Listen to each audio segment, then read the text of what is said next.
السلام علیکم ورحمۃ اللہ وبرکاتہ۔ اعوذ باللہ من الشیطان الرجیم، بسم اللہ الرحمن الرحیم۔ الحمد للہ والصلاۃ والسلام علی رسول اللہ وآلہ آل اللہ،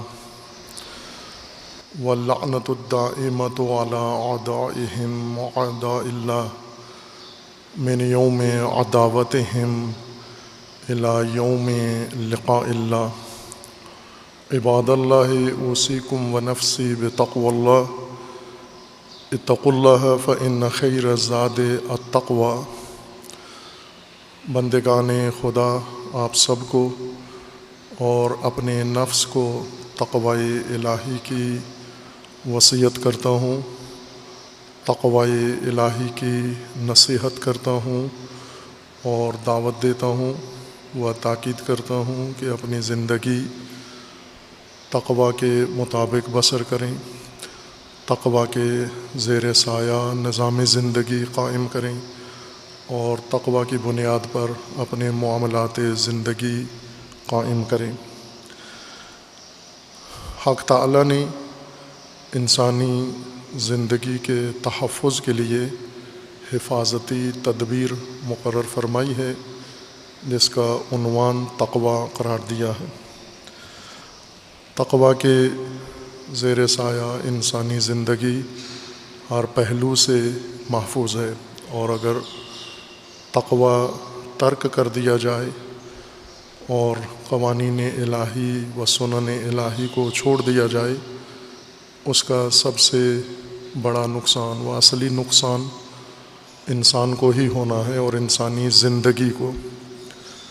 مختلف پہلو ہیں انسان کی زندگی کے، اور ہر پہلو کے لیے آفات ہیں، ہر پہلو کے لیے خطرات ہیں، ہر پہلو کے لیے بلایا ہیں اور مشکلات ہیں، اور ہر پہلو سے تقوی ہی انسان کی زندگی کو تحفظ دیتا ہے۔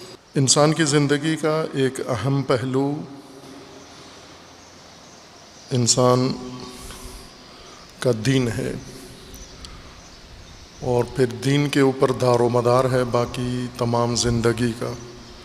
جس طرح قرآن کریم میں اللہ تعالیٰ کا فرمانا ہے، ان ھذا صراطی مستقیم فاتبعوہ ولا تتبعوا السبل، یہ میرا سیدھا راستہ ہے، اس راستے کی پیروی کرو اور اس راستے سے منحرف نہ ہو، اور دیگر سبل اور راہوں پر مت چلو، وہ تمہیں منتشر کر دیں گے، برباد کر دیں گے۔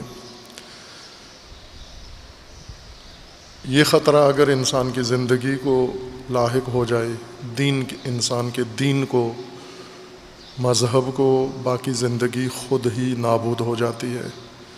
دنیاوی اور اخروی خطرات انسان کی زندگی کو لاحق ہو جاتے ہیں، دامنگیر ہو جاتے ہیں، اور نجات مشکل ہو جاتی ہے۔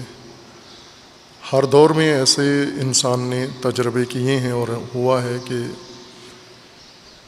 باقی پہلوؤں کے ساتھ ساتھ انسان کا دین بھی خطرے میں پڑا ہے، اور ایسی آفات، ایسے افکار، ایسے گروہ، ایسے طبقات وجود میں آئے ہیں جو انسان کی جان کے نہیں بلکہ انسان کے ایمان کے دشمن بنے ہیں۔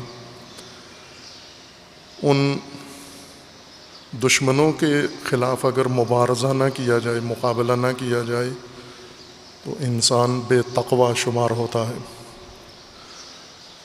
انبیاء کرام علیہم السلام کے زمانے میں ایسے مختلف مثالیں اور مواقع گزرے ہیں جہاں قوموں کی زندگی اور قوموں کے دین کے لیے خطرات پیدا ہوئے ہیں، اور باوجود اس کے کہ اس وقت متدینین موجود تھے، اس زمانے کے دین یا اس زمانے کی شریعت و آئین کے مطابق مومنین موجود تھے، لیکن انہوں نے اپنے دین کا دفاع نہیں کیا اور تقوی کے زمرے سے خارج ہوئے، اور اسی بنیاد پر نابود بھی ہو گئے۔ ہم تاریخ اسلام میں بھی ایسے بہت سارے مواقع دیکھتے ہیں جہاں پر انسان کے دین کو، مومنین کے دین کو شدید خطرہ لاحق ہوا ہے۔ ان خطرات کے مقابلے میں جو دین کے لیے اللہ تعالیٰ نے سنگر بنایا ہے، دین کے تحفظ کے لیے جو حصن اور قلعہ بنایا ہے، جس حصار میں دین کو تحفظ دیا گیا ہے، وہ حصار امامت ہے۔ ولایت و امامت کے قلعے میں، ولایت و امامت کے حصن میں اور ولایت و امامت کے سنگر میں دین ہمیشہ محفوظ رہا ہے۔ اور جہاں بھی لوگ امامت سے دور ہوئے ہیں، ولایت سے دور ہوئے ہیں، ان کے سب سے پہلی جو ان کو تکلیف پہنچی، نقصان پہنچا، وہ ان کا دین ہے۔ اور جب دین ان سے لے لیا گیا تو پھر ظالمین بھی ان پر مسلط ہوئے، ستمگر مسلط ہوئے، غاصبین مسلط ہوئے، اور بے رحم حکمران ان کے اوپر مسلط ہوئے، جنہوں نے انہیں صفحہ ہستی سے مٹا دیا، منقرض کر دیا، نام و نشان انہوں نے ان لوگوں کا مٹا دیا جو ولایت و امامت کے حصن سے باہر گئے ہیں۔ اب آج روز میلاد امام ہشتم حضرت علی ابن موسیٰ الرضا علیہ الصلاۃ والسلام ہے۔ تبریک و تہنیت عرض ہے تمام امت اسلامیہ کو، و بالخصوص راہروان راہ ولایت و امامت کو۔ جیسا پہلے بھی اشارہ کیا ہے کہ ائمہ کے ساتھ منسوب ایام ولادت و شہادت یہ ایام اللہ ہیں اور ایام عہد ہیں۔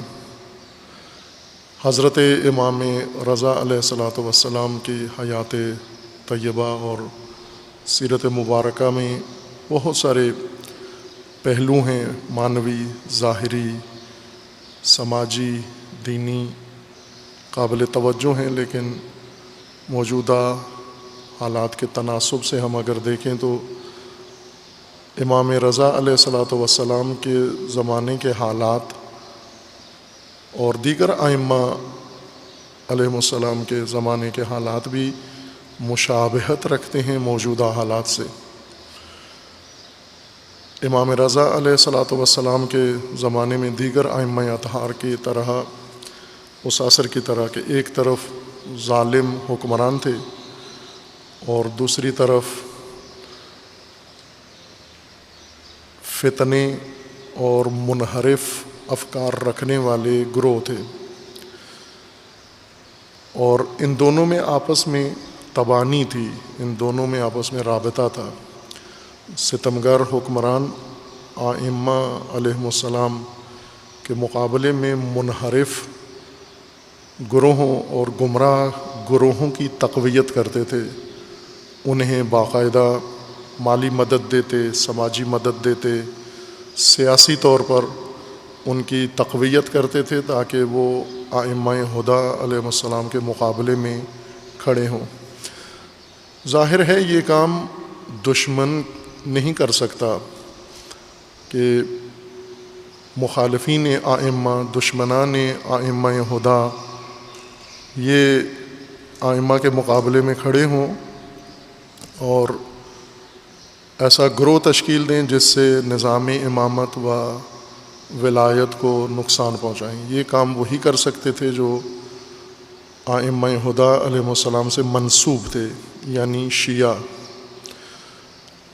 نام نہاد شیعہ، جو نام کی حد تک شیعہ کہلاتے تھے لیکن نہ عمل میں وہ شیعہ تشیع کے معیار پر پورے اترتے تھے اور نہ ہی عقیدے اور ایمان کے لحاظ سے تشیع کی تعلیمات کے مطابق تھے۔ وہ لوگ واضح طور پر فاسد، گمراہ، منحرف لوگ تھے اور فاسد و گمراہ دھڑوں سے مربوط بھی تھے، خصوصاً حکومتی نظام سے یا بنو امیہ سے ان کا درپردہ تعلق ہوتا تھا، اور بنو امیہ سے زیادہ بنو عباس نے ائمہ کے مقابلے میں ان گروہوں کی تقویت کی ہے، ان گروہوں کو پالا ہے، بنایا ہے، جس میں سے بہت سارے ائمہ اہل بیت علیہ السلام کے اپنے خاندان کے بھی افراد تھے۔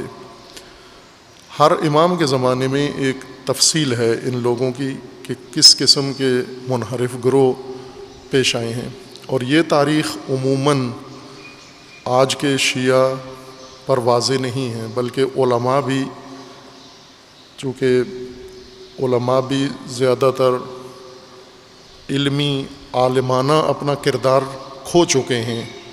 موجودہ زمانے کے علماء عالمانہ کردار معاشرے میں نہیں رکھتے، غیر عالمانہ کردار ادا کرنا چاہتے ہیں۔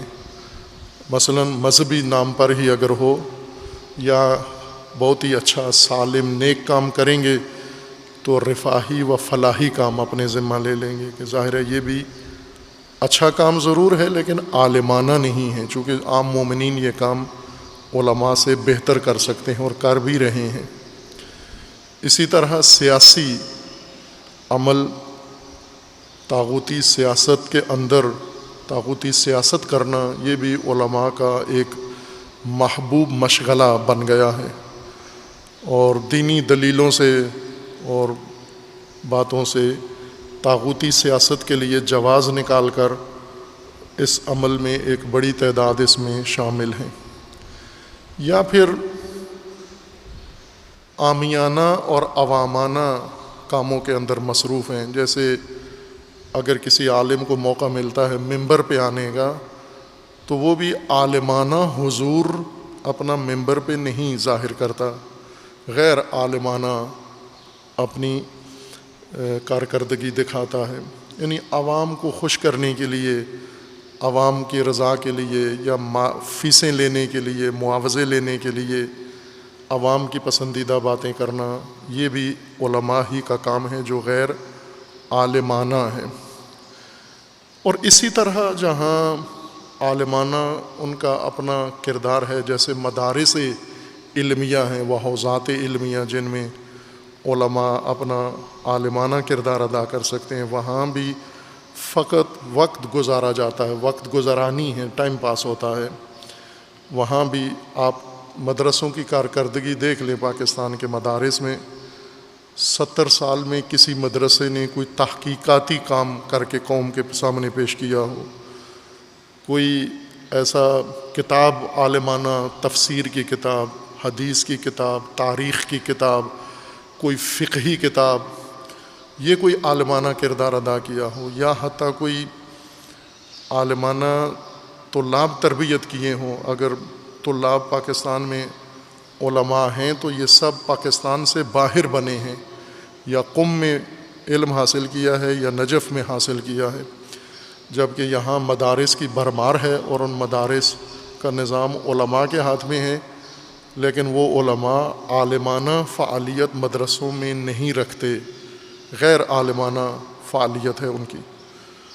اور اسی طرح عالم کا ایک کام امر بالمعروف و نہی عن المنکر ہے کہ آپ کو ڈھونڈنے سے بھی اپنے ملک میں نظر نہیں آتا کہ عالم کسی جگہ امر بالمعروف اور نہی عن المنکر کر رہا ہو۔ مکمل طور پر علماء عالمانہ کردار سے ہٹ گئے ہیں اور غیر عالمانہ فعالیت کثرت سے ہے ان کی۔ ظاہر ہے یہ خلا پیدا ہوتا ہے، اس خلا کے نتیجے میں، یعنی عالم کے عالمانہ کردار کے نہ ہونے کے نتیجے میں قوم کے اندر آگاہی نہیں ہوتی، قوم کے اندر صحیح راستہ دین کا مشخص واضح نہیں ہوتا، شفاف نہیں ہوتا، الجھنیں دور نہیں ہوتی، بدعتیں ختم نہیں ہوتی، منکرات عام ہو جاتے ہیں، فساد عام ہو جاتا ہے، عقیدتی انحرافات زیادہ ہو جاتے ہیں، اور صحیح طریقے سے اپنے مکتب کو بھی پیش نہیں کرتے۔ ایک جو فرقہ وارانہ فضا کے اندر قباحت موجود ہے وہ یہ ہے کہ جس مسلک کی دینی مجلس، مذہبی مجلس برپا ہوتی ہے تو وہ ساری فرصت ضائع کرتا ہے۔ وہ مذہب پاکستان میں جتنے بھی مذاہب ہیں بلا تفریق، جو ان کو فرصت ملی ہے، مثلا فرض کرو شیعہ ہیں، انہوں نے ایک مذہبی مجلس رکھی ہے، امام کی ولادت کی یا امام کی شہادت کی یا محرم کی یا جشن کی، اور وہ فرصت مکمل طور پر ضائع ہے، کیونکہ ایک تو پیشہ ور بلایا ہے مجلس پڑھنے کے لیے، دیندار نہیں بلایا، دینور نہیں بلایا، دانشور نہیں بلایا، پیشہ ور بلایا ہے۔ تو جو پیشہ ور تو دین نہیں پیش کر سکتا، پیشہ ور تو آپ کو صرف دل لبھا سکتا ہے۔ ایک یہ وجہ ہے فرصت ضائع ہو جانے کی، اور دوسری یہ وجہ ہے کہ اس فرصت میں ساری فرصت گزر جاتی ہے دوسرے مذہب پر حملہ کرنے میں۔ اپنے مذہب کی تشریح کا جو وقت ہے، پہلے بھی میں نے یہ مثال دی تھی کہ آپ اسکول میں بچے بھیجتے ہیں پڑھیں، یونیورسٹی میں کالج میں اپنی اولاد کو بھیجتے ہیں کہ وہاں پر تعلیم حاصل کریں۔ ایک ٹیچر جب بھی آئے، مثلا مطالعہ پاکستان اس کو کہا جائے کہ پڑھاؤ آپ، وہ مطالعہ پاکستان پڑھانے کے بجائے جب بھی آئے ہندوستان کے خلاف بولنا شروع کر دے، ہندوستان کے خلاف تقریریں کر کے چلا جائے۔ تو بچوں کو یہ تو پتہ چل جائے گا کہ ہندوستان کتنا برا ہے، لیکن انہیں یہ پتہ نہیں چلے گا کہ پاکستان کیسے بنا ہے، پاکستان کے حقائق کیا ہیں، پاکستان کا مطالعہ کیا ہے، پاکستان کی تاریخ کیا ہے۔ تو مطالعہ پاکستان کا پہلا حق یہ کہ پاکستان پڑھاؤ آپ ان کو، باقی وقت بچا یا کوئی بات مربوط ہوئی تو ہندوستان کی بھی کر دینا، لیکن مطالعہ پاکستان کی ساری فرصت ہندوستان پہ اگر لگا دی جائے تو پھر پاکستانی کو پاکستان کے بارے میں کوئی علم نہیں ہوگا۔ یہ وجہ ہے کہ آج مثلا مومنین کو اگر ہم دیکھیں تو کثرت سے مجالس ہوتی بھی ہیں اور سنتے بھی ہیں، اور اتنے ہی دین سے بے خبر بھی ہیں، چونکہ یہ فرصتیں ساری مخالف مذہب پر ساری گزر جاتی ہیں، تبرہ پر ساری مجلس گزر جاتی ہے۔ اپنی ائمہ کی تعلیمات، تاریخ اور ان کے حالات اور ان کی تعلیمات، ان کی فقہ، ان کی شریعت، ان کا اخلاق، یہ کلمہ شاذ ہی بیان ہوتا ہے کسی ممبر پر۔ اگر کوئی کرتا ہے تو اللہ تعالیٰ اجر دے اس ذاکر کو، اس خطیب کو، اس عالم کو جو ممبر پہ بیٹھ کر ائمہ کے ایام میں ائمہ ہدا کی تعلیمات پیش کرتا ہے، اللہ تعالیٰ اسے اجر عظیم عطا کرے، لیکن عموماً ایسے ہوتا نہیں ہے۔ اس وجہ سے یہ موضوع جو میں نے اشارہ کیا ہے کہ ائمہ کے زمانے میں ائمہ ہدا علیہ السلام کے مقابلے میں پیدا ہونے والے منحرف گروہ ہر امام کے زمانے میں کتنے تھے، کون تھے، کیسے پیدا ہوئے اور انہوں نے کیا فساد مچایا، اس تاریخ سے مکمل طور پر بے خبری ہے، اہل علم بھی بے خبر اور نتیجتاً عوام بھی بے خبر ہے۔ جتنا ابھی خطبے کے اندر گنجائش ہے میں عرض کرتا ہوں۔ امام رضا علیہ الصلاۃ والسلام کے زمانے میں آپ کی امامت کا زمانہ جو گزرا امام موسیٰ کاظم علیہ الصلاۃ والسلام کے بعد، اس عہد امامت میں امام علیہ السلام کے امامت کے زمانے میں بہت سارے فرقے شیعہ اعتقاد رکھنے والے امام موسیٰ کاظم علیہ السلام کی امامت کے جو پیروکار تھے، ان کے اندر ایسے فرقے بنے، ایسے فتنے اٹھے، ایسے گمراہیاں ان کے اندر پیدا ہوئیں کہ یہی لوگ جو امام موسیٰ کاظم علیہ السلام کے زمانے میں شیعہ شمار ہوتے تھے، امام رضا علیہ السلام کے زمانہ امامت میں یہ منحرف، گمراہ اور فاسد شمار ہونے لگے، اور امام کے مقابلے میں اٹھ کے کھڑے ہوئے اور امام کے مقابلے میں فرقے بھی بنائے انہوں نے۔ متعدد گروہ ہیں، واقفیہ ایک عنوان ہے اور اس کے تحت کئی گروہ ہیں۔ واقفیہ ایک فرقہ نہیں ہے، واقفیہ وہ لوگ ہوتے تھے جو ایک امام کی امامت میں ان کو امام مانتے تھے اور ان کے بعد آنے والے امام کی امامت کے منکر ہو جاتے تھے۔ یہ ہر امام کے ساتھ یہ اتفاق ہوا ہے۔ مثلا کچھ ایسے لوگ تھے جو امام علی علیہ السلام کی امامت کے قائل تھے، لیکن امام علی علیہ السلام کے بعد امام حسن علیہ السلام کی امامت کے قائل نہیں ہوئے۔ امام حسن علیہ السلام کی امامت کے بعض معتقد تھے، امام حسین علیہ السلام کی امامت کے قائل نہیں ہوئے۔ امام حسین علیہ السلام کی امامت کے معتقد تھے، امام زین العابدین کی امامت کو قبول نہیں کیا اور مقابلے میں فرقہ بنا لیا، مقابلے میں ایک پورا مذہب بنا لیا۔ یہ تاریخی حقائق ہیں، آپ کی تاریخ کی کتابوں کے اندر لکھے ہوئے ہیں، اور علماء نے مستقل بھی ان موضوعات پر کتب لکھی ہیں۔ ان کتب میں ان کا عنوان ہے الفرق یا الملل والنحل، فرقے، مذاہب اور دھڑے اور گروہ جو مختلف تاریخ کے اوقات میں بنتے رہے اور اپنا کردار ادا کرتے رہے۔ یہ ہر امام کے زمانے میں تھا، لیکن چونکہ آج روز ولادت باسعادت امام ہشتم حضرت علی ابن موسیٰ الرضا علیہ الصلاۃ والسلام ہے، میں امام ہشتم کے زمانے میں ہونے والی رویداد کی طرف آپ کی خدمت میں اشارہ کرتا ہوں کہ ایک طرف جابر صفاق ستمگر حکومت ہے مامون کی، اور 3 خلیفہ گزرے ہیں امام رضا علیہ السلام کی امامت میں، ہارون، امین اور مامون۔ ہارون کی حکومت کے زمانے میں امام رضا علیہ الصلاۃ والسلام مدینہ میں تھے۔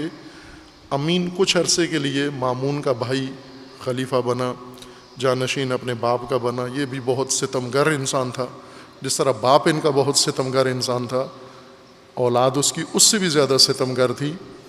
پھر اسی مامون کے ہاتھوں امین کی حکومت ختم ہوئی اور وہ قتل ہوا بہت بے دردی کے ساتھ۔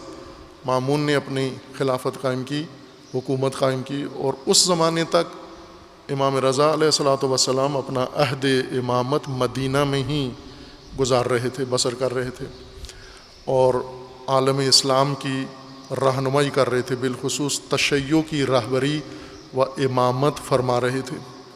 مامون نے چال چلی اور پھر آخری 3 سال امام علیہ السلام کی حیات کے، اس میں امام کو مدینے سے منتقل کر لیا خراسان میں، طوس میں، جہاں ان کا بغداد کے بعد ان کا دارالخلافہ مامون نے ہی بنایا تھا۔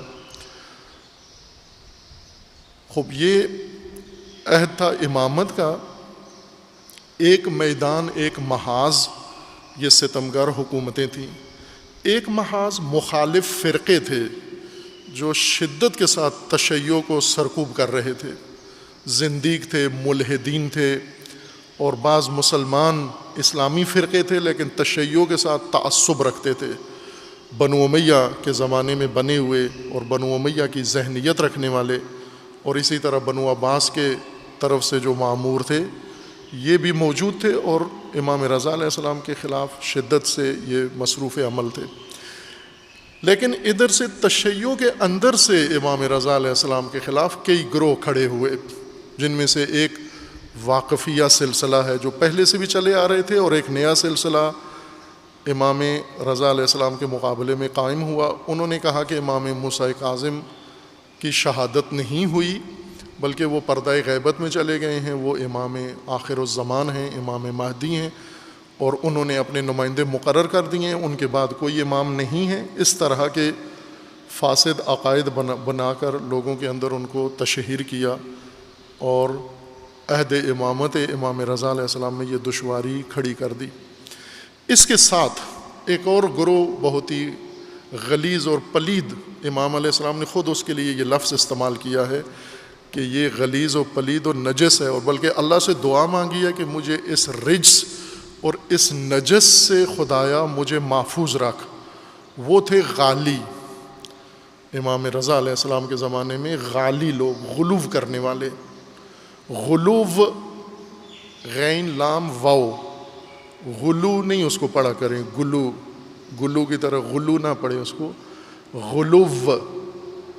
غالی وہ لوگ ہوتے ہیں جو اہل بیت علیہ السلام کو، یا کسی بھی آدمی کو، کسی نبی کو، کسی امام کو، کسی پیر کو، کسی مرشد کو، کسی قطب کو مخلوق کی حد سے بڑھا کر خالق کے درجے پہ پہنچا دیں، اللہ کی صفات اس کے لیے قائل ہو جائیں، جیسے ابھی بھی ہیں یہ غالی، ابھی بھی ہیں۔ یہ کتنے پیروں کے لیے جو کرامتیں ذکر کرتے ہیں، جیسے وہ معروف ٹک ٹاک پیر ہے، اس نے کہا ہے کہ میں ایک جگہ گیا محفل میلاد پڑھنے کے لیے، وہاں بارش بن گئی، بادل آ گئے، اور اگر بارش ہو جانی تو میلاد نہیں ہو سکتی تھی، تو میں نے بارش کے فرشتے کو حاضر کیا اور ڈانٹا اس کو، میں نے اس کی تڑی لگائی اور میں نے کہا کہ تجھے اسرائیل سے پٹواؤں گا میں مرغا بنا کر۔ بارش کے فرشتے کو حاضر کر کے پیر نے، یہ ابھی پیر زندہ ہے، پاکستان میں ایک علاقے میں میلاد پڑھنے گئے، وہاں بارش ہوئی، خود اپنی زبانی بتا رہے ہیں کہ میں نے اسے کہا کہ یہ علاقہ میرے ذمے ہے، اس علاقے کا رب میں ہوں، ربوبیت میرے ذمہ ہے، ملائکہ میرے اندر ہیں، سارے انڈر ہیں سارے. تو یہ ابھی بھی کر رہے ہیں، ان کے مرید بھی کر رہے ہیں، پیر بھی کر رہے ہیں.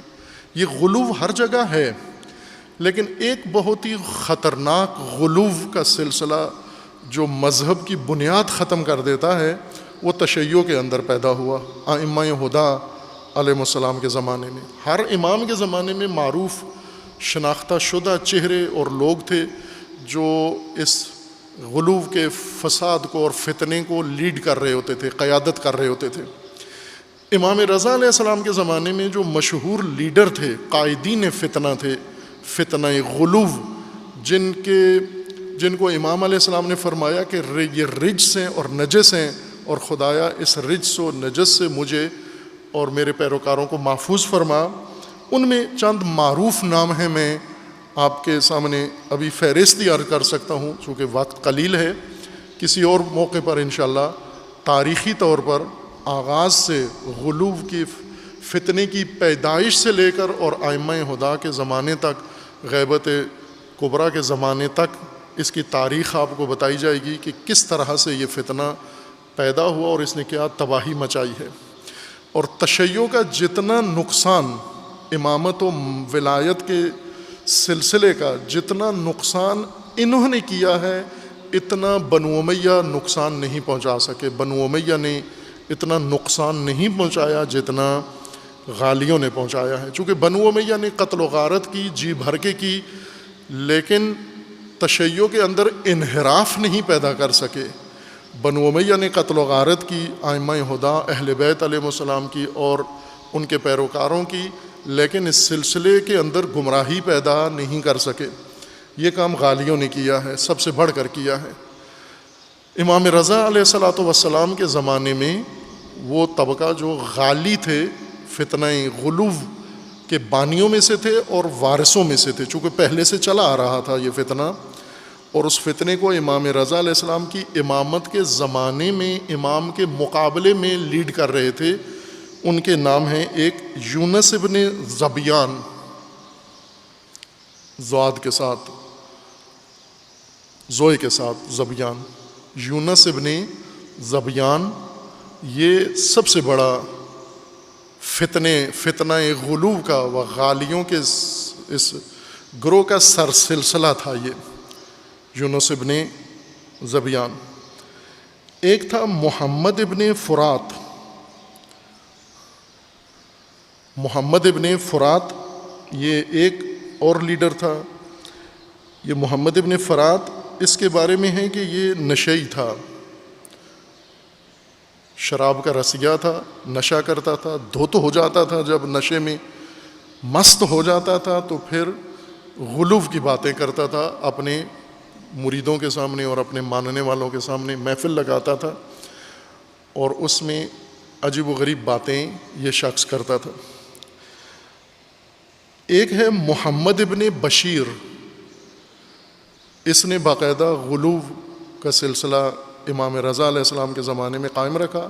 امام موسیٰ کاظم علیہ السلام کے زمانے کا بھی معروف غالی ہے یہ شخص، اور اس نے ایک بڑا حلقہ اپنا قائم کیا ہوا تھا اور ان کے اندر یہ غلو کرتا تھا. غلو سے مراد یعنی کچھ ایسے لوگ تھے جو امام صادق علیہ السلام کے بارے میں نعوذ باللہ یہ کہتے تھے کہ وہ امام نہیں ہیں، بشر نہیں ہیں، مخلوق نہیں ہیں، بلکہ نعوذ باللہ وہ اللہ ہیں، وہ رب ہیں. یہ ان کے بارے میں اس طرح کا تاثر دیتے تھے. امام موسیٰ کاظم علیہ السلام کے بارے میں یہی بعض اعتقاد رکھتے تھے کہ وہ رب ہیں، نعوذ باللہ وہ الہ ہیں، اور صفات ایسی ان کی طرف منسوب کرتے تھے جو اللہ کی صفات ہیں. یہ افراد ان کی طرف نسبت دیتے تھے. ایک تھا ابو سمینہ. یہ ابو سمینہ بھی نشئی آدمی تھا. یہ معروف نشئی تھا، بلکہ جس کو نشہ کرنا ہوتا تھا وہ اس کے اڈے پہ آتا تھا. اس کا اپنا اڈا تھا شراب کا. اس زمانے کی مشہور چیز نشہ شراب ہی تھا، اور اس کے پاس ہوم میڈ شراب ہوتی تھی، خود بٹھی اس نے ظاہراً لگائی ہوئی تھی، اور یہ شخص دوسروں کو بھی بھیجتا تھا، اور مستی میں آ کر پھر یہ غلو کرتے تھے. ایک اور شخص ہے محمد ابن ابی زینب اجدع. اس کا کنیہ معروف نام تھا ابو الخطاب کے نام سے. یہ امام صادق علیہ السلام کے زمانے میں تھا، اور پھر امام موسیٰ کاظم علیہ السلام کے زمانے میں بھی تھا، اور امام رضا علیہ السلام کے زمانے تک یہ زندہ رہا. یہ ان کا سب سے بڑا سربراہ تھا اصل میں. یہ جو نام میں نے لیے یہ کوفہ کے تھے، بعض کوفہ کے غالی تھے، بعض بصرہ کے غالی تھے، بعض خراسان کے تھے، اور یہ ان سب کا بڑا مرشد تھا. ابو الخطاب محمد ابن ابی زینب اجدع، اس نے خود دعویٰ کیا تھا رسالت کا. پہلے اس نے دعویٰ کیا تھا امام کے بارے میں کہ امام کو یعنی حد انسان یا حد مخلوق سے بالاتر لے جا کر اللہ کا درجہ دیا، نعوذ باللہ. اور پھر یہ کہا کہ امام کو پہلے کہا کہ یہ امام نہیں ہیں بلکہ نعوذ باللہ الہ ہیں، اور اپنا یہ کہا کہ مجھے انہوں نے رسالت پر مبعوث کیا ہے، میں مبعوث بے رسالت ہوا ہوں. اپنے آپ کو رسول کہتا تھا. یونس ابن زبیان جب ابو الخطاب کی بیٹی مری، اس کا جنازہ یونس ابن زبیان نے، اس غالی نے پڑھایا، اور اس کی قبر پر اس نے سلام یہ پڑھا، السلام علیک یا بنت رسول اللہ. ابو الخطاب کی بیٹی محمد ابن ابی زینب اجدع کی بیٹی مری، ابی زبیان نے، یونس ابن ابی زبیان نے اس کی بیٹی کے جنازے پر اس بیٹی کو سلام یہ پڑھا کہ درود ہو تجھ پر اے رسول اللہ کی بیٹی، نعوذ باللہ. یعنی ابو الخطاب کو رسول کا درجہ دیا کہ وہ رسول تھا، اور پھر خود بھی یہی دعویٰ کیا کہ وہ رسول اب دنیا میں نہیں ہے، اب ان کے بعد میں ہوں ان کا جانشین. یعنی ائمہ سے شروع کرتے تھے کہ ائمہ کو الوہیت کا درجہ دیتے تھے، پھر اپنا رابطہ اس الوہیت سے خود قائم کرتے تھے کہ وہ الہ ہیں اور ان کی طرف سے ہم پر وحی نازل ہوتی ہے.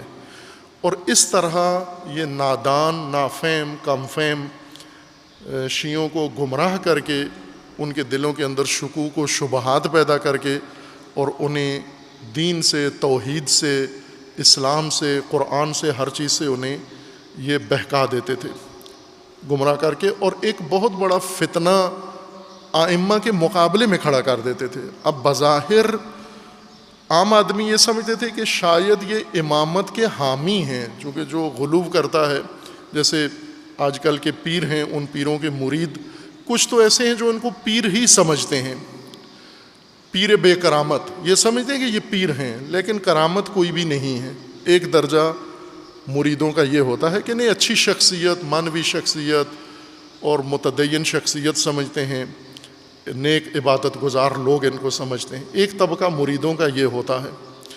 ایک طبقہ مریدوں کا یہ ہوتا ہے کہ وہ اپنے پیروں کے لیے کرامتیں ضرور قائل ہو جاتے ہیں کہ ان پیروں کی کرامت ہے یہ، اور ذکر بھی کرتے ہیں کہ پیر نے یہ کیا، پیر نے وہ کیا، فلاں کیا، کہ وہ ظاہر ہے انہیں کسی نے بتائی ہوتی ہے، یہ بھی اس کو سن کر یقین کر لیتے ہیں. اور کچھ ایسے ہوتے ہیں جو پیروں کے بارے میں بہت غلو کرتے ہیں، یہی جیسے بارش کے فرشتے کو حکم دینے والا پیر ہے، وہ مرید اس کے مان لیتے ہیں کہ یہ کرتا ہے ایسے. اب جب بارش کے فرشتے پر کمان ہے کسی کی، یا دیگر فرشتوں کے اوپر اگر کسی کو مل گئی ہے یہ صلاحیت، تو پھر مطلب یہ ہوا کہ وہ اللہ کا درجہ رکھتا ہے، نعوذ باللہ. اور اب اس نے آگے اپنے نمائندے مقرر کرنے ہیں، پھر وہ ممکن ہے بعض جگہ خلیفے کہلاتے ہوں، بسا اوقات وہ رسول کہلاتے ہوں. یہ شخص یونس ابن زبیان ابو الخطاب کی بیٹی کے جنازے میں یہ کہہ رہا ہے کہ اے رسول اللہ کی بیٹی تجھ پر سلام ہو. یعنی محمد ابن ابی زینب اجدع ابو الخطاب رسول تھا اور تو اس کی بیٹی ہے، یعنی خود اس کا جانشین ہے اس رسول کا. وحی کے قائل تھے کہ ان کے اوپر وحی نازل ہوتی ہے. ائمہ کو اللہ کا درجہ دیتے تھے اور خود رسول کا درجہ بنا لیتے تھے. خود پھر اس اللہ سے جو خود بناتے تھے شخصیت کو کہ وہ اللہ ہیں، نعوذ باللہ، اور پھر خود ان کے رسول بن بیٹھتے تھے، اور ان کے احکامات لوگوں کو پہنچاتے تھے کہ اب میرے اوپر اللہ کی طرف سے اس معصوم کو جو درجہ دیتے تھے الوہیت کا، ساتھ یہ کہتے تھے کہ اب ہمارے اوپر یہ وحی نازل ہوئی ہے، ہمیں یہ فرمان آیا ہے، آپ لوگوں کے لیے یہ احکامات انہوں نے بیان کیے ہیں۔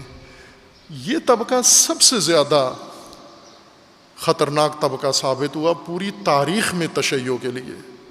اتنے کوئی ظالم ستمگر لوگ نہیں خطرناک ثابت ہوئے، نقصان دہ، جتنے یہ ثابت ہوئے ہیں۔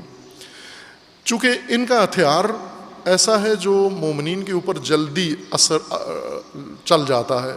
وہ ہتھیار کیا ہے کہ یہ تو دشمن تو نہیں ہے ائمہ کے، تعریف کرنے والے ہیں، فضیلت بیان کرنے والے ہیں، بلکہ معمولی فضیلت بھی بیان نہیں کرتے، بہت زیادہ بڑھا چڑھا کر بیان کرتے ہیں۔ جب بہت حد سے بڑھا کر بھی بیان کریں تو آج آپ میں سے عام لوگوں کو برا نہیں لگتا، چونکہ اچھا ہی کہہ رہے ہیں نا، برا تو نہیں کہہ رہا۔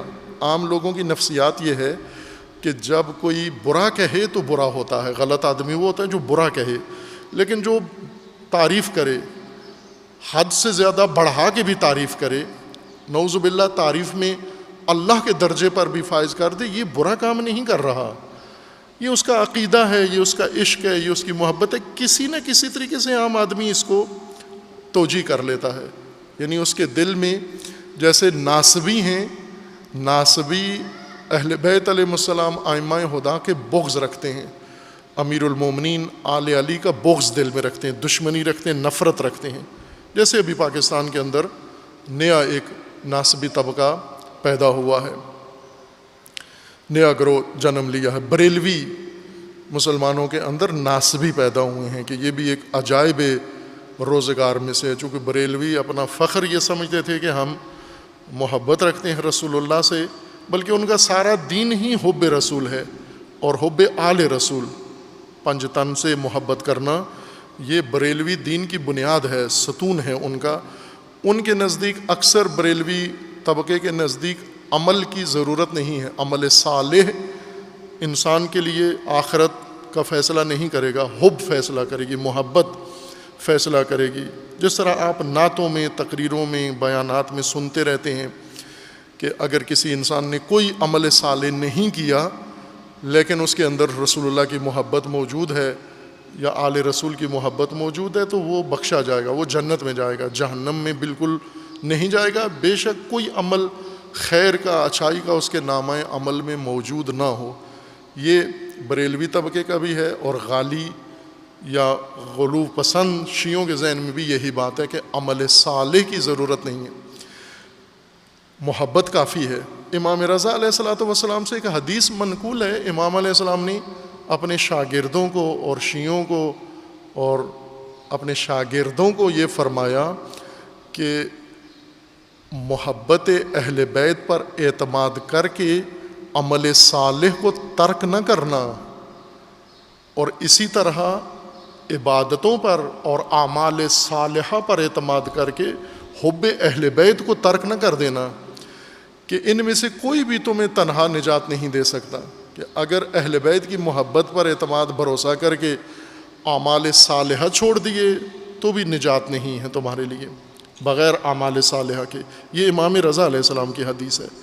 اور اگر تم نے اعمال صالحہ و عبادات پر بھروسہ کر لیا اور محبت اہل بیت و محبت رسول دل سے نکال دی، اولاد رسول اللہ کی محبت دل سے نکال دی، پھر بھی تمہاری نجات کا کوئی راستہ نہیں ہے۔ یہ دونوں چیزیں ایک ساتھ تمہاری نجات کی ضامن ہیں، عمل صالح اور حب بھی ساتھ ہو، باقی شرائط کے ہمراہ، ایمان بھی ہو اور باقی بھی ساری شرائط اس کے ہمراہ موجود ہوں۔ خوب غالی امام رضا علیہ السلام کے زمانے میں بہت منظم طریقے سے پھیلے، ان کے پاس امامت کا ہی پیسہ تھا، اور دوسرا ہر وہ تحریک جو امام اور شیعوں کو متاثر کرے، بنو امیہ کی حکومت اس کو سرکاری فنڈ دیتی تھی، کثرت سے فنڈ دیتے تھے انہیں، تاکہ انہیں کوئی کمی نہ ہو۔ جیسے واقفیہ کو باقاعدہ فنڈ ملتا تھا، یا اسی طرح ہاشمی وہ لوگ جو ائمہ کے مقابلے میں آتے تھے ان کو بھی سرکار سے فنڈ ملتا تھا، اور غالیوں کی باقاعدہ تقویت ہوتی تھی۔ امام رضا علیہ السلام کی زندگی کا ایک بڑا حصہ اس مبارزے پہ گزرا ہے۔ سب سے زیادہ شدید مبارزہ غالیوں کے خلاف امام ہادی علیہ الصلوۃ والسلام نے کیا ہے۔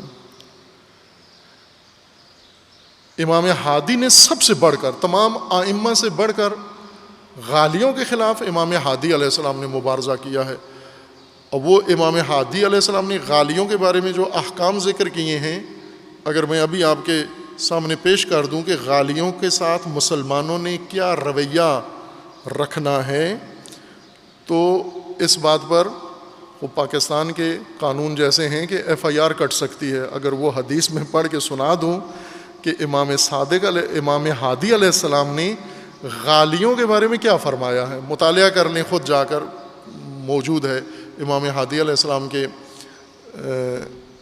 حالات زندگی میں بھی ہے یہ احادیث ہیں، اور بعض مستقل کتب کے اندر بھی موجود ہیں، اور ائمہ نے غالیوں کے بارے میں کیا فرمایا ہے اس کے اندر بھی ایک نہیں کئی احادیث ہیں، کئی فرامین ہیں امام ہادی علیہ السلام سے، کہ بعض لوگوں کو امام علیہ السلام نے خود یہ کہا کہ جو جا کر فلاں غالی کا اس کا یہ کر دو مثلا۔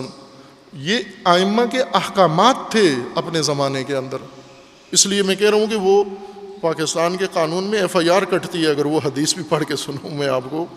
اتنا شدید رد عمل ائمہ ہدیٰ علیہ السلام کا غلاۃ کے بارے میں تھا، چونکہ ان کا ضرر سب سے زیادہ ہے، برخلاف ہمارے، ہم کمزور ایمان اور کمزور معرفت رکھنے والے مومنین کے ذہنوں کے مطابق کہ غالی کوئی برا کام تو نہیں کر رہے ہیں، تعریف ہی کرتے ہیں، ذرا حد سے بڑھا دیتے ہیں، اصل برائی ناسبی کرتے ہیں جو بغض رکھتے ہیں۔ یعنی ہماری نظروں میں بغض رکھنا بری بات ہے، غلو کرنا کوئی بری بات نہیں ہے، لہٰذا مومنین کی مجلس میں عموماً رباعیوں میں نصیری کی تعریف، نصیری کا خدا، نصیری کا رب، نصیری کا اللہ، یہ مومن خوش ہو کے نعرہ بھی نیچے سے لگاتا ہے، یعنی ذرا برابر برا نہیں مانتا کہ یہ کفر کہہ رہا ہے، یہ الحاد ہے، یہ شرک کر رہا ہے۔ مومن کے ماتھے پہ شکن بھی نہیں پڑتی، بلکہ دل سے ایک سرور، لطف بھی لیتے ہیں کہ اگر چلو میں نہیں ہوں معتقد لیکن یہ بھی تعریف تو کر رہا ہے، میرے مولا کی ہی تعریف کر رہا ہے۔ یہ معلوم ہوا کہ اندر ایک شائبہ شرک کا، الحاد کا پھر ہمارے اندر بھی پایا جاتا ہے۔ ائمہ ہدیٰ علیہ السلام نے شدت کے ساتھ غالیوں کے ساتھ مبارزہ کیا ہے۔ ہر امام نے نہ صرف بیان دیا ہے، نہ صرف تبصرے کیے ہیں، نہ صرف پریس ریلیز یا کوئی حدیث بیان کر دی ہے، بلکہ عملاً اقدام کیا ہے اور اپنے شاگردوں کو عملی اقدام کرنے کا حکم دیا ہے کہ ان کو جا کر رسوا کرو لوگوں میں، ان کا فساد بتاؤ جا کر لوگوں کو۔ جیسے امام ہادی علیہ السلام کی وہ حدیث ہے نا کہ یہ ممتوراں ہیں، یہ اس نجس کتیا کی طرح ہیں، ان کی اپنی مجلسوں میں مت آنے دو۔ امام رضا علیہ السلام نے خصوصیت کے ساتھ اپنے شیعوں کو یہ پیغام بھجوایا کہ واقفیوں کے بارے میں کہا کہ ان کے ساتھ مباحثہ کرو، مجادلہ کرو، مناظرہ کرو، لیکن غالیوں کے بارے میں کہا کہ نہ ان کے قریب جاؤ نہ ان کو قریب آنے دو۔ امام رضا علیہ السلام کے دو الگ موقف تھے، یہ دونوں شیعہ منحرف گروہ تھے، واقفی بھی جو امام رضا کو امام ہی نہیں مانتے تھے، امام موسیٰ کاظم علیہ السلام کو مانتے تھے، اور غالی جو ایسے غالی بھی تھے جو خود امام رضا علیہ السلام کو نعوذ باللہ اللہ مانتے تھے۔ وہ یہ سمجھتے تھے، یہ ان کی ایک سیاسی چال تھی، اصل میں مانتے نہیں تھے، یہ مفاد پرست لوگ تھے، یہ مالی سود کے لیے ضعیف اعتقاد رکھنے والے لوگوں کو گمراہ کر کے ان سے پیسے لینے کے لیے یا اپنے کچھ اور دھندے کرنے کے لیے یہ حرکتیں کرتے تھے۔ یوں نہیں تھا کہ واقعاً دل سے معتقد تھے ائمہ کی الوہیت کے۔ اکثر ایسے تھے جو ائمہ کو دل سے نہیں مانتے تھے، نہ امام مانتے تھے نعوذ باللہ، اور نہ ہی اللہ، نعوذ باللہ اللہ بھی نہیں مانتے تھے، لیکن کہتے تھے کہ یہ اللہ ہیں۔ کیوں کہتے تھے؟ چونکہ ان کو اللہ ثابت کر کے خود رسول بننا ہے، انہوں نے ان کو نعوذ باللہ اللہ کا درجہ دے کر خود ان کا سفیر بننا ہے، نمائندہ بننا ہے، پیغمبر بننا ہے، اور ظاہر اللہ تک تو رسائی نہیں ہے لوگوں کی، رسول تک ہے، لہٰذا رسول بن کے لوگوں کو ورگلانے، اور اکثر یہ دھندا کرتے تھے، یہ اس طرح کی حرکتیں کرتے تھے، ابھی بھی موجودہ بھی اسی طرح سے انجام دے رہے ہیں۔ امام رضا علیہ الصلوۃ والسلام کی زندگی کا اکثر ایک مبارزہ کا حصہ ان منحرف گروہوں کے مقابلے میں قیام تھا اور اقدام تھا، اور اپنے شیعوں کو ان کی طرف متوجہ کیا کہ یہ فتنہ ہے، ان کو اپنے قریب مت آنے دو اور ان کے قریب مت جاؤ تم۔ بعض اپنے شاگردوں کو، علماء کو کہتے تھے کہ واقفیوں کو جا کے سمجھاؤ، یا واقفیوں کے پراپیگنڈے سے جو متاثر ہو چکے ہیں ان کے ذہنوں میں جا کر وضاحت کرو، ان کے مغالطے لوگوں کے دلوں سے دور کرو۔ لیکن غالیوں کے بارے میں یہ نہیں کہتے تھے کہ ان کی غلط فہمیاں دور کرو جا کر، چونکہ یہ غلط فہمی میں مبتلا نہیں تھے، یہ فساد میں، انحراف میں، اور جیسا میں نے اشارہ کیا کہ ان میں سے ایک دو ایسے تھے جو باقاعدہ نشئی تھے اور ان کے نشے کے اڈے تھے، اور وہ غلو کا مرکز بھی ساتھ چلا رہے تھے، مرکز غلو بھی بنایا ہوا تھا لوگوں کو جمع کر کے۔ اب لوگ کیوں غالی بنتے تھے؟ چونکہ انہیں شراب ملتی تھی، وہاں سے مفت نشہ ملتا تھا۔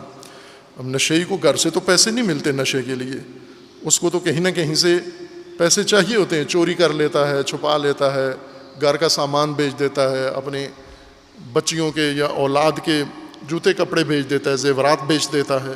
آج بھی نشئی یہ کام کرتے ہیں۔ اس وقت بھی نشے کے لیے ان کو ضرورت ہوتی کہ کسی اڈے پر، کسی دربار پر، نشے کے دربار پر ان کا آنا جانا ہو، اور یہ غالی سرپرستی کرتے تھے ان اڈوں کی، اور نشے کے ذریعے سے ہتھیار بنا کر لوگوں کو نعرے لگواتے تھے وہ غلو کے اور نعوذ باللہ ائمہ کی الوہیت کے۔ یہ تمام ائمہ ہدیٰ علیہ السلام کے زمانے کا ایک اہم باب ہے جو پیش نہیں ہوتا، بیان نہیں ہوتا، چھپا ہوا باب ہے کہ ائمہ ہدیٰ نے کس قدر مبارزہ کیا، مقابلہ کیا غلو کا، اس فتنے کا جو تشیع کو سب سے زیادہ نقصان اس نے پہنچایا ہے۔ آج بھی تشیع اگر بدنام ہے تو ان کی وجہ سے بدنام ہے۔ یہ غالی یعنی ملحد، غالی یعنی مشرک، غالی یعنی غیر مسلم، شیعہ تو دور کی بات ہے، مسلم نہیں ہے، چونکہ جب کسی غیر اللہ کو اللہ کا درجہ دیتا ہے تو وہ اسلام کے دائرے سے وہیں خارج ہو جاتا ہے۔ لیکن یہ کر کے بھی ان کو پروٹوکول مسلمان والا ملتا ہے، ان کے لنگر کھاتے ہیں جا کر، مومنین چلے جاتے ہیں مولا کی مجلس سے، مشرک ملحد لنگر پکا رہا ہے، آپ کافر ہندو کا نہیں کھاتے ہو، غالی کا کھا لیتے ہو۔ ہندو اور غالی میں کیا فرق ہے؟ ہندو اور ملحد میں کیا فرق ہے؟ اس کے ہاتھ کا نہیں کھاتے ہو، اس کے ہاتھ کا کھاتے ہو۔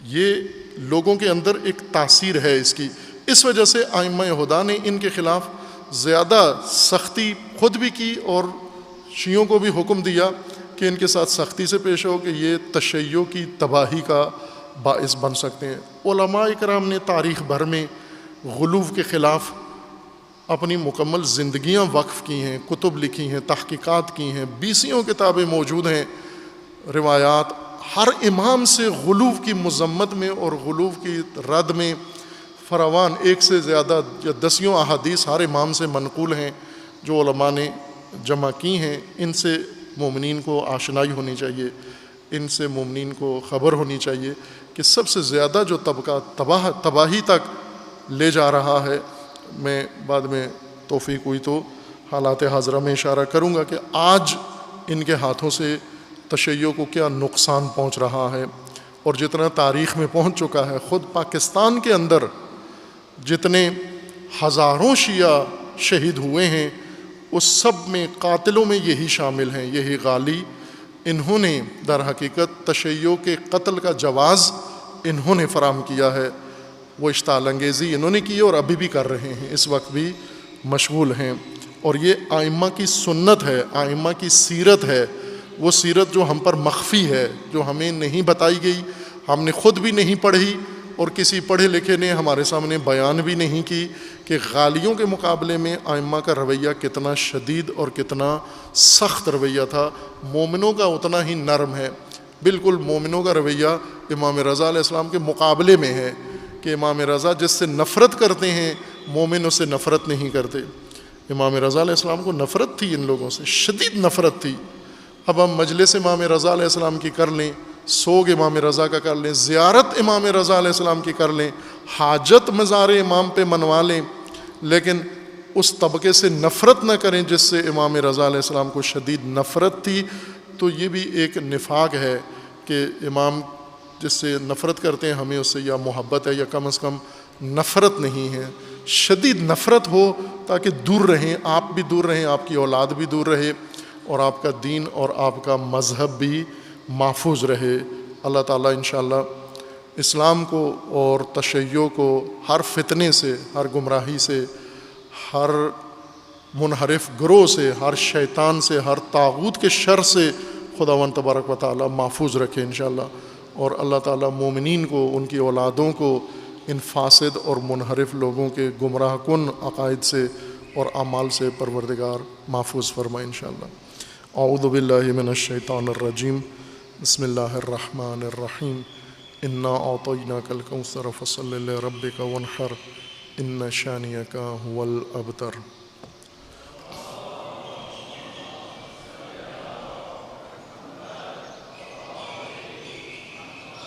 اعوذ باللہ من الشیطان الرجیم. بسم اللہ الرحمن الرحیم. الحمد للہ والصلاة والسلام علی رسول اللہ وآلہ آل اللہ سیما علی امیر المؤمنین علی ابن ابی طالب علیہ الصلاۃ والسلام و فاطمۃ الزہرا سیدۃ النساء العالمین والحسن والحسین سیدی شباب اہل الجنہ وصبطی الرحمہ و علی ابن الحسین و محمد ابن علی و جعفر ابن محمد و موسیٰ ابن جعفر و علی ابن موسیٰ و محمد ابن علی و علی ابن محمد والحسن ابن علی والحجت ابن الحسن القائم المنتظر المہدی وجج اللہ علی عبادہ و امناؤہ فی بلادہ واللعن علی اعدائہم اجمعین من الآن الی قیام یوم الدین. عباد اللہ اوصیکم و نفسی بتقوی اللہ اتقوا اللہ فإن خیر الزاد التقوی. بندگان خدا، آپ سب کو اور اپنے نفس کو تقوی الہی کی وصیت کرتا ہوں، تقوی الہی کی نصیحت کرتا ہوں، تقوی الہی کی جانب دعوت دیتا ہوں اور تاکید کرتا ہوں کہ اپنی زندگی تقوی کے مطابق بسر کریں، تقوی کے زیر سایہ زندگی گزاریں، تقوی کی بنیاد پر زندگی کا نظام قائم کریں اور تقوی کے دائرے میں تمام معاملات زندگی بسر کریں. حق تعالیٰ نے انسانی زندگی کے تحفظ کے لیے، حفاظت کے لیے حفاظتی تدبیر کے طور پر تقوی کو مقرر فرمایا ہے. تقوی معنوی یا ظاہری حالت کا نام نہیں ہے، بلکہ تقوی حفاظتی تدبیر ہے جو انسانی زندگی کے اوپر لاگو ہونی ہے، نافذ ہونی ہے اور زندگی کو اس نے تحفظ دینا ہے. اس تقوی کے نظام کو انسان نے قائم کرنا ہے، انسان نے برپا کرنا ہے. اسی نظام تقوی کے لیے یا محفوظ زندگی کے نظام کے لیے اللہ تعالیٰ نے انبیاء کرام مبعوث فرمائے ہیں، آسمانی کتابیں نازل فرمائی ہیں، ائمہ ہدیٰ علیہ السلام منصوب فرمائے ہیں، علماء مأمور فرمائے ہیں تاکہ امت با تقوی اور نظام با تقوی محفوظ زندگی کا نظام قائم کریں. اس نظام کے قیام کے لیے ایک اہتمام خصوصیت کے ساتھ کیا گیا ہے اور وہ ہفتگی عبادت ہے، عبادت جمعہ، روز جمعہ، اور اس کے اندر مخصوص نوعیت کی عبادت، بالخصوص نماز، اور نماز بھی اس ترکیب کے ساتھ کہ جس میں 2 خطبے ہوں اور 2 رکعت نماز ہو، اور خطبات میں تقوی کی تاکید حتمی کی جائے، ورنہ تقوی کا رکن پورا نہیں ہوتا اور نماز بھی درست نہیں ہوتی اگر خطبہ ٹھیک نہ ہوتا.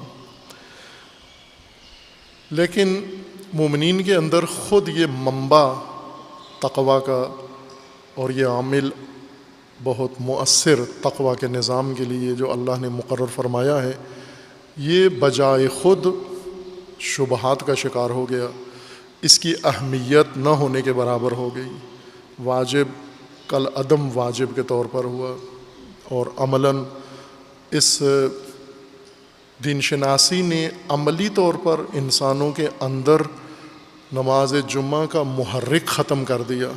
میں فقہ امامیہ کی بات کر رہا ہوں۔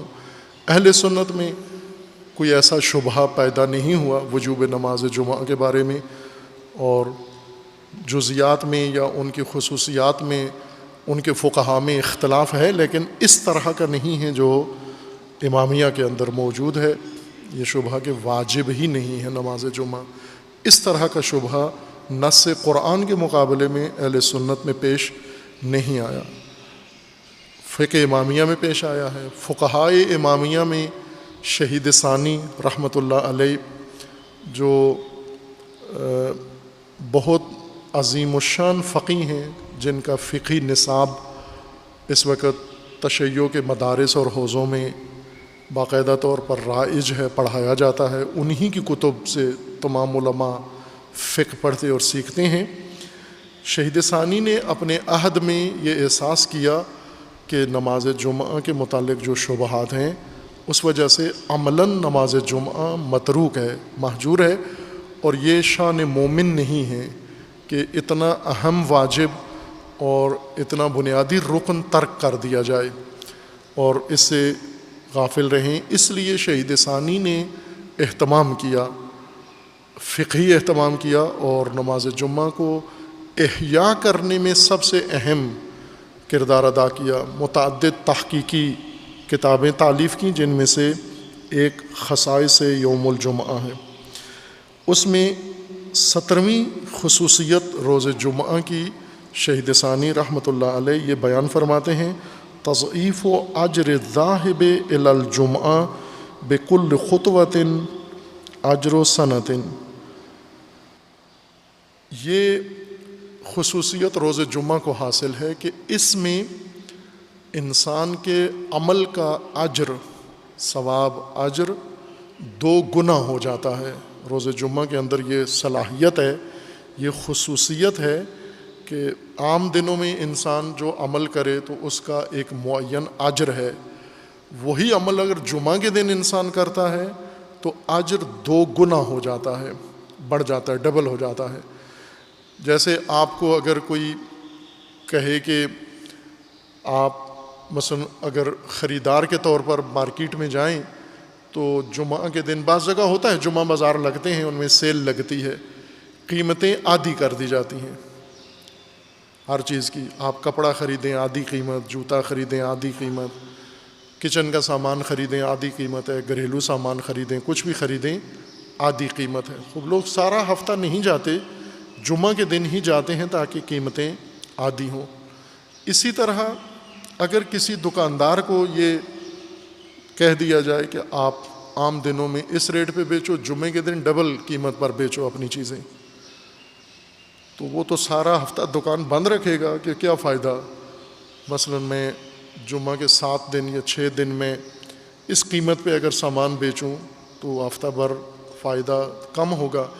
جمعہ کے دن دوہری قیمت ڈبل لگا، مثلا جو چیز 100 کی ہے جمعہ کے دن 200 کی ہو جائے گی، تو وہ دکاندار ہفتہ بھر دکان بند رکھے گا، جمعے کو ضرور کھولے گا، چونکہ جمعے کو اس کا ریٹ بڑھ گیا ہے۔ مادی فائدوں میں ہم یہ فائدے ہاتھ سے جانے نہیں دیتے۔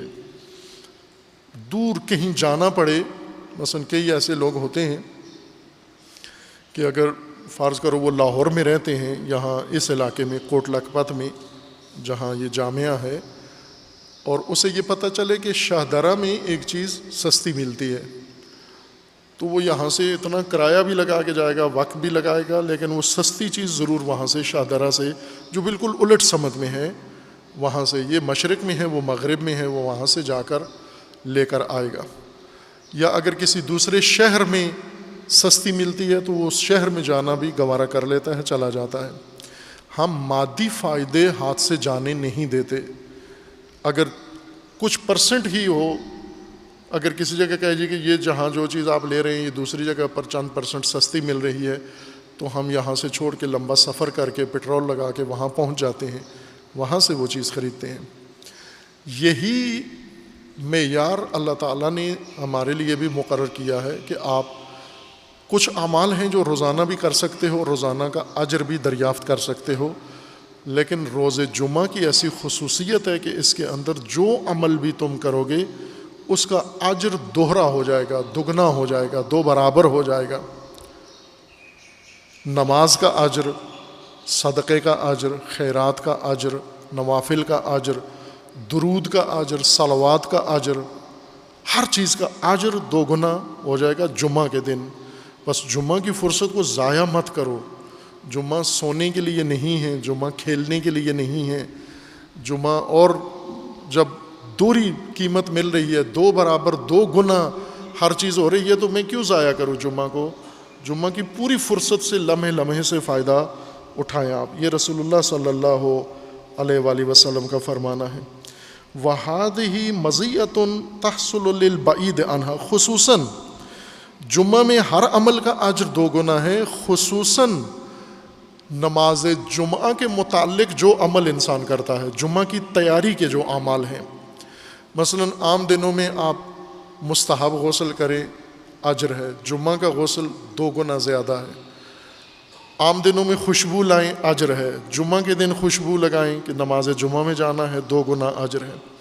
روایت کے اندر جو ذکر کیا گیا ہے خصوصیت کے ساتھ، وہ قدم ہے، نماز جمعہ کے لیے آنے والے آدمی کے ہر قدم کا اجر دو گنا ہو جاتا ہے۔ رکعات تو ہیں ہی عبادت ہیں، جمعہ کے لیے جب آپ گھر سے نکلتے ہیں، ایک قدم اٹھاتے ہیں، اللہ کی بارگاہ میں یہ قدم اٹھانا عبادت ہے، اور اس کا اجر دو گنا کر دیا جاتا ہے۔ وَهَذَا لِلْبَعِيدِ، خصوصاً جو دور سے آتے ہیں، جو دور سے جمعہ میں آتے ہیں، ان کے لیے یہ خصوصیت سب سے زیادہ ہے، چونکہ انہیں زیادہ قدم چلنا پڑتا ہے، زیادہ فاصلہ طے کرنا پڑتا ہے۔ اجر میں وہ قریب والوں پر مقدم ہیں، سبقت رکھتے ہیں جو دور سے آتے ہیں۔ ہم دوری کو بہانہ سمجھتے ہیں نہ آنے کے لیے، دور ہے وہاں کون جائے۔ مارکیٹ کے لیے چلے جاتے ہیں، ایک مومن، وہ ادھر مجالس ہوتی تھیں جامعہ میں، تو یہ یہاں سے کوئی 5-7 کلومیٹر دور رہتے تھے، گھر تھا ان کا، تو کہتے تھے بہت دور ہے یہاں سے جامعہ، وہاں مجلس کے لیے جانا دور پڑتا ہے۔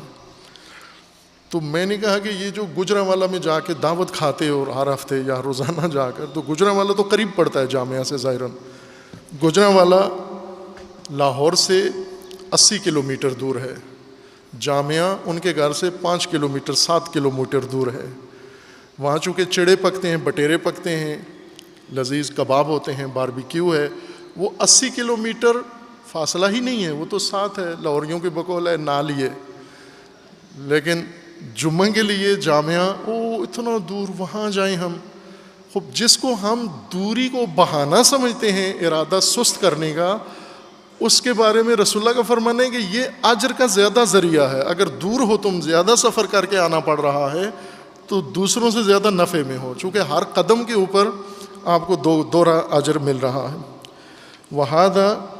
وَهَذِهِ مَزِيَّةٌ تَحْصُلُ لِلْبَعِيدِ عَنْهَا اکثر مما يحصل للقریب، اڑوس پڑوس میں رہنے والوں سے زیادہ آپ کو، دور سے آنے والوں کو جمعہ زیادہ فائدہ دیتا ہے، اجر زیادہ دیتا ہے۔ قریب والے عموماً، یہ مکہ کے بارے میں ہے، یہ روایت میں ہے باقاعدہ کہ جو ہی حج کرتے ہو، عمرہ کرتے ہو، فوراً نکلو مکہ سے، چونکہ انسان جس جگہ زیادہ مانوس ہو جاتا ہے، زیادہ حشر رکھتا ہے، شقاوت آ جاتی ہے، اشقیاء بن جاتا ہے انسان، شقی۔ آپ مکہ میں جائیں، وہ ہوٹل میں ہی نماز پڑھ لیتے ہیں جو وہیں پہ رہتے ہیں۔ باہر سے آنے والا وہ یہ دیکھتا ہے کہ میں تو سانس بھی حرم میں لوں جا کر، اگر ان کے بس میں ہونا تو وہ ہوٹل میں سانس بھی روک لیں کہ یہ ہوٹل میں نہ لیں، یہ بھی حرم میں لیں جا کر، تاکہ اس کا بھی اجر ہے۔ لیکن جو وہاں کے رہنے والے ہیں، وہ شاذ ہی حرم میں جا کر نماز پڑھتے ہیں، شقی ہو جاتا ہے، سخت دل ہو جاتا ہے۔ قریب رہنے والے اشقیاء ہو جاتے ہیں۔ مثلا جن کے گھر کے قریب مسجد ہے، یہ قریب والے بہت کم آتے ہیں، دور والے زیادہ آ جاتے ہیں۔ جن کے گھروں کے قریب جمعہ ہو رہا ہے، قریب والے اشقیاء ہیں، شقی ہیں دل ان کے۔ اندر ہوتے ہوئے وہ شامل نہیں ہوتے، پڑوس میں ہوتے ہوئے نہیں آتے، دور والے زیادہ آتے ہیں، رغبت کے ساتھ آتے ہیں. یہ شقاوت، قرب شقاوت پیدا کرتا ہے، یہ ذہن میں رکھ لیں آپ. یہ حج کے بارے میں روایت میں ہے. قال صلی اللہ علیہ وآلہ وسلم، رسول اللہ صلی اللہ علیہ وآلہ وسلم کا فرمان ہے، من اغتسل یوم الجمعہ، جس نے روز جمعہ، ہر حدیث کے اندر روز جمعہ کا پورا وہ پروٹوکول بتایا جاتا ہے کہ جمعہ کا پروٹوکول کیا ہے، کیا کرنا ہے مومن کو، پورا تکرار ہوتا ہے ہر روایت کے اندر کہ روز جمعہ کو آپ نے غسل کرنا ہے. من اغتسل یوم الجمعہ وغسل ثم بکر، غسل کرے روز جمعہ، غسل کر کے پھر جلدی، بکرا تبکیر، فوراً جلدی، دوسروں سے پہلے، ملائکہ کی حاضری کے وقت سب سے پہلے مسجد میں پہنچے جمعہ شروع ہونے سے پہلے. وابتکرا ومشا، اور چلتا ہے، ولم یرکب، خصوصاً جو پیدل آتا ہے، جو چل کے آتا ہے قدموں سے. ودنا من الامام، مسجد میں آ کر امام کے قریب ترین آ کے بیٹھتا ہے. واستمع، اور غور سے دھیان سے خطبہ سنتا ہے. ولم یلغو، اور بیچ میں لغو بات نہیں کرتا خطبے کے دوران. کان لہو بکل خطوۃ عمل سنۃ، یہاں 2 گنا کی بات نہیں ہے، بہت آگے چلی گئی ہے. اس شخص کے لیے جو اس تیاری کے ساتھ روز جمعہ کے لیے آتا ہے، ہر قدم جو اٹھاتا ہے، ہر قدم کے بدلے میں 1 سال کے عمل کا اجر اس کے حق میں لکھ دیا جاتا ہے. 1 سال کا عمل 1 قدم کے بدلے میں. اتنی عظمت ہے جمعہ کی، عبادت جمعہ کی، اور روز جمعہ و نماز جمعہ کی. کان لہو بکل خطوۃ عمل سنۃ اجر صیامہا و قیامہا، سال بھر جتنی نمازیں پڑھی ہیں، جتنے تہجد پڑھے ہیں، جتنے نوافل پڑھے ہیں، جتنے روزے رکھے ہیں، سال بھر کے روزے نمازوں کا اجر جمعے کے لیے اٹھنے والے ہر قدم پر انسان کو مل جاتا ہے. اتنی اہمیت ہے نماز جمعہ کی، جسے ہم نے بہت کل عدم کیا ہوا ہے عملاً، کہ جمعہ تو ایک فالتو چیز ہے، غیر ضروری چیز ہے. مومنوں کی شریعت میں جمعہ غیر ضروری ہے، اور اللہ کی شریعت میں، رسول اللہ کے دین میں، ائمہ اہل بیت کے دین میں، علماء و فقہاء شہید ثانی کی فقہ میں جمعہ سب سے زیادہ بڑا واجب اور اہم واجب اور سب سے عظیم دن ہے. وفی حدیث آخر عنہ صلی اللہ علیہ وآلہ وسلم، ایک حدیث دیگر میں رسول اللہ صلی اللہ علیہ وآلہ وسلم فرماتے ہیں، مشیک الی المسجد و انصرافک الی اہلک فی الاجر سواء.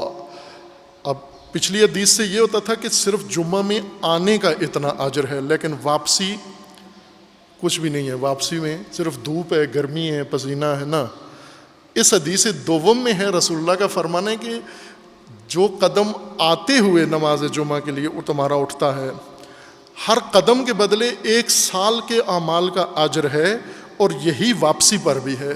واپسی پر گھر پہنچنے تک ہر قدم جو اٹھاتے ہو تم جمعہ سے واپسی پر، اس کے اوپر بھی اتنا ہی اجر ہے. یہ نہیں کہ آتے ہوئے نفع ہے، جاتے ہوئے ہاتھ خالی جا رہے ہیں. تو ایک عبادت اللہ نے ایسی یہ دن مقرر کیا ہے جس میں گھر سے نکلیں، ہر قدم اٹھائیں، سال کے اعمال کا فائدہ اٹھائیں. واپسی پہ ہر قدم پہ انسان اس کو کیوں ضائع کرے؟ یہ تو بہت ہی لاپرواہی ہے، غفلت ہے کہ ہم اس غنیمت فرصت کو بھی جمعہ کے دن عاطل باطل یا لہو و لعب میں ضائع کر دیں. اللہ تعالیٰ انشاءاللہ ہم سب کو اس روز کی اور اس کے حق ادا کرنے کی توفیق عطا فرمائے انشاءاللہ. اعوذ باللہ من الشیطان الرجیم، بسم اللہ الرحمن الرحیم. قل هو اللہ احد اللہ الصمد لم یلد ولم یولد ولم یکن لہ کفوا احد.